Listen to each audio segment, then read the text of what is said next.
Do you hear that? It sounded like the hounds of Hades. The moon was just coming up over the horizon. The sun had already set. There was a traveler who was headed west. Him and his companion were moving through the night, but something was amiss. It was chasing them. All they could hear was the panther at the hoofs running behind them.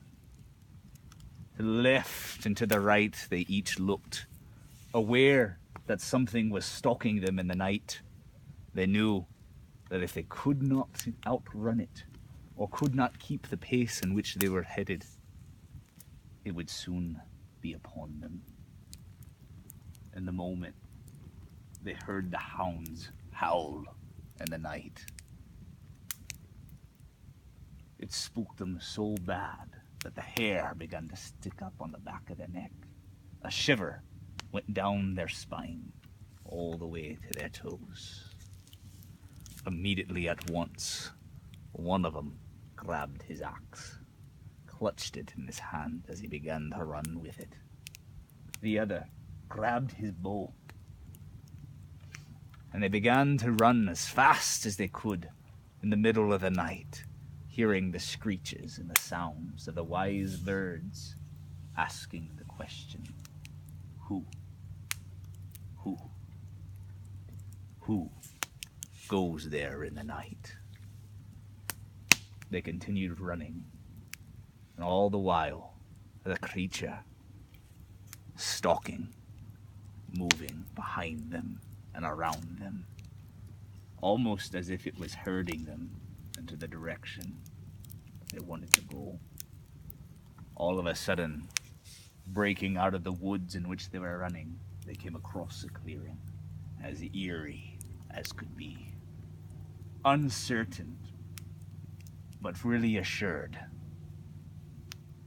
that this is where heinous acts of witchcraft and ungodliness took. Seeing rock stone altars erected and built all around them, they decided it was best to continue to go and head towards their destination.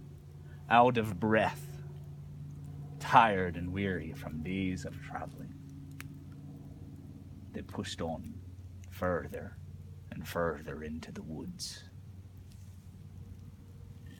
The moon now began to set, and the sun began to rise across the horizon. Light began to break forth in the trees. They began to look panicked now all around to see if they could see what they could see. But yet, nigh, the creature of hell was not showing its face or anything of it. They continued to run, and finally, one of them could see the edge of the forest, the clearing of the next town that they were headed to. A panic, a brisk, a sprint they went,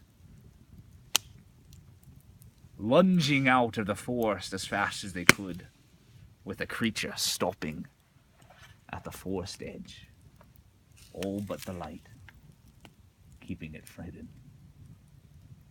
They began to make their way to the town. But spooky as it was that they had just experienced, it seemed as if there was nothing alive outside of the gates of the town. Not one person was tending the fields. Not one person was fetching water from the river that ran through it. Everyone was shut in behind the walls. The guards called across from the highest tower, "Who goes there?" "Travelers," they spoke and shouted back. "Quick, open the gates!" You hear the unlatching of the bars and the removing of the locks, and the gate began to creak open. The runners and the travelers began to enter into the gates, and they soon found out that what terrorized the town was the very creature that was terrorizing them. From what they heard of the stories, it made no sense. For what they spoke of this creature were complete conundrums. That it was a creature afraid of heights, but yet would only kill those who lived on the second floor. That it was the biggest thing that they've ever seen, but yet could fit through the smallest cracks in the wall. It was a conundrum. Stories told by old men and geezers who had nothing better to do but gab around the tavern. They made their way into the tavern to find something to quench their thirst and maybe some more information that made sense. There they met a man who was as drunk could be, 3 cheeks to the wind already, and yet another pint in his hand. They began to listen to this man's stories and wise tales of ungodly creations living around the town.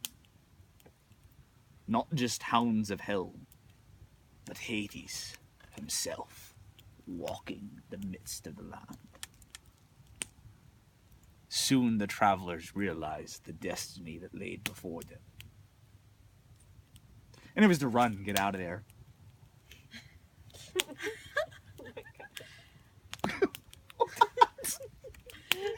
Wow. Mike, Epic ending. I mean, that's the only logical thing to do.